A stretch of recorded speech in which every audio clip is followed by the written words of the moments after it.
Paparan pada kali ini saya mau menjelaskan tentang antisepsis pada kulit sebelum melakukan tindakan pemasangan infus.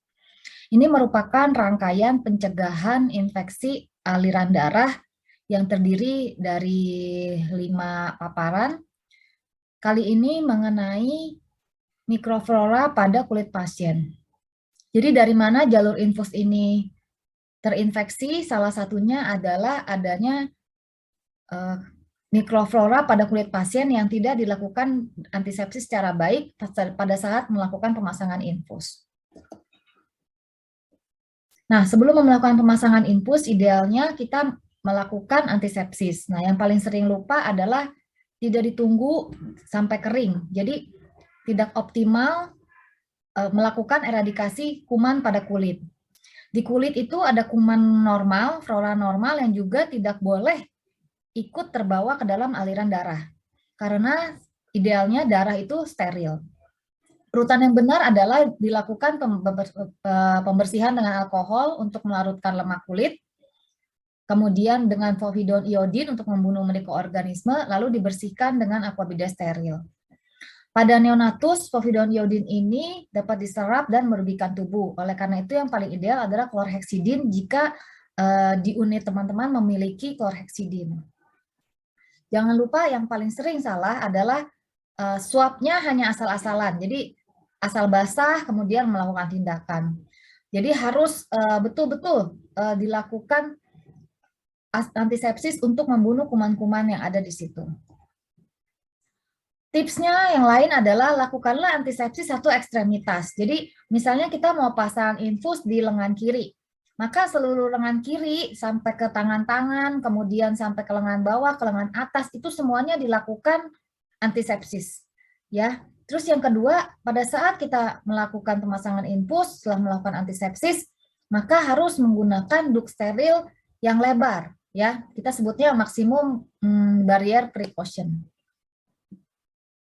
Nah, ini sering dilupakan oleh teman-teman. Misalnya kita mau nusuk di area kubiti, cuman area itu saja yang dilakukan swab dan tidak dilakukan keseluruhannya ya.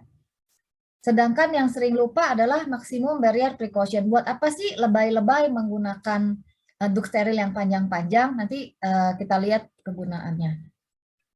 Mengapa kita harus melakukan antisepsis di satu ekstremitas? Karena pasang infus pada neonatus itu sangat sulit dan belum tentu satu kali tusuk berhasil. Misalnya kita biasanya melakukan infus itu dari yang distal ya, misalkan di daerah dorsum manus, kemudian naik ke atas, kemudian sampai ke kubiti, atau bisa sampai ke aksila. Apabila tidak berhasil pada tusukan yang pertama, kita tidak perlu melakukan antisepsis berulang-ulang karena semua area itu sudah dilakukan antisepsis.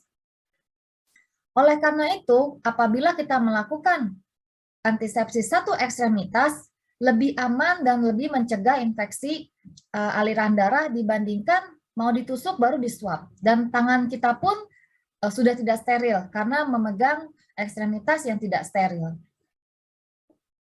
Mengapa kita menggunakan duk yang lebay ya? Jadi maksimum barrier precaution ini pakai duk steril yang menjuntai-juntai sampai lebay. Karena kita harus bermain di area steril. Ibarat kata senggol dikit masih steril, kesenggol sini, kesenggol sana masih steril.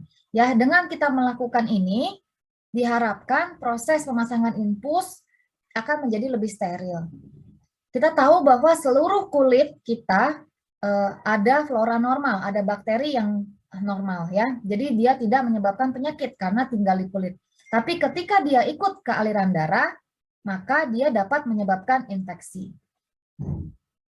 Lapangan tindakan steril harus seluas mungkin sehingga perawat yang melakukan pemasangan infus itu dia lebih leluasa dibandingkan tanpa duk atau duknya sangat pendek sehingga sudah cuci tangan, sudah menggunakan sarung tangan steril tapi akhirnya terkena dengan area yang tidak steril dan menjadi tidak steril.